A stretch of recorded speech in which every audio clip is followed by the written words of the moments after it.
Hi, welcome. So in this video, I want to talk about how we can do bootstrapping in a different scenario. That would be when we have matched pairs. So far we've done bootstrapping to get an estimate for a single population parameter, such as the mean weight for all babies that were born in North Carolina. We've used bootstrapping to come up with an estimate for a difference in two means. For example, the commercial times on basic cable versus extended cable. And in that situation, there was no natural way to pair the observations for commercials on basic cable versus extended cable. So we want to also talk about how we can do bootstrapping for matched pair examples. So we'll take a look at an example in a second. But now we're going to have one sample that has size n, and for each n of those values, we have a second sample where there's a very natural way to pair those values. And so we're going to take our n pairs, and for each pair, we calculate a difference. And then we're going to do the bootstrapping from the differences.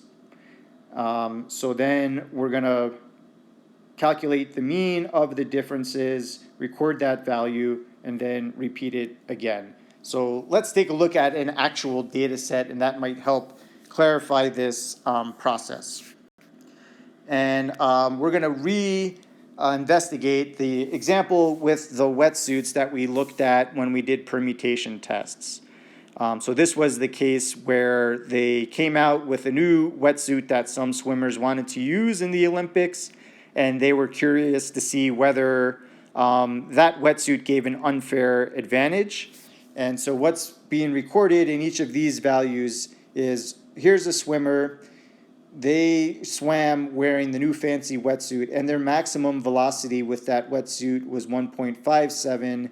And then they swam again, and they didn't wear a wetsuit. They were wearing just a regular bathing suit, and this was their maximum swim time. So this swimmer had a difference in maximum velocities of 0.08 meters per second, this is.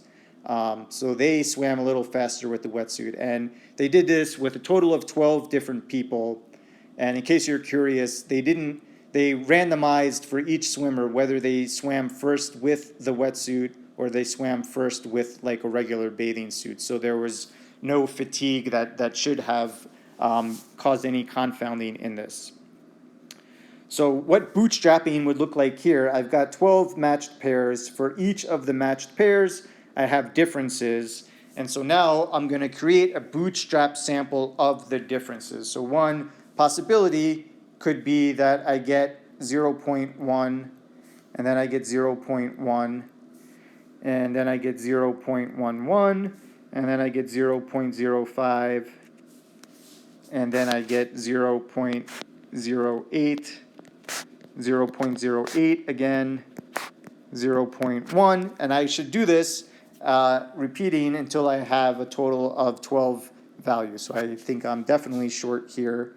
So we keep on going. Well, that's a good one. Let's say we get 0.08, 0.1, 0.05, 0.06, 0.1. I think that might be 12. So let's see, that's 1, 2, 3, 4, 5, 6, 7, 8, 9, 10, 11, perfect, 12.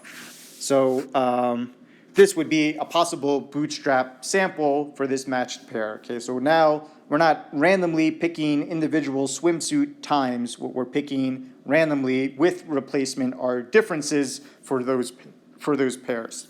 And so if we wanted to generate one of these bootstrap samples in R, well, then we can use the same sample function, the sample command. And remember, with the sample command, there are three inputs typically that we want to pay attention to. The first is, what are we sampling from? And so in this case, let's imagine we have all of these values saved in some vector of data that we'll call difference. So this vector contains these 12 values down here in this last row.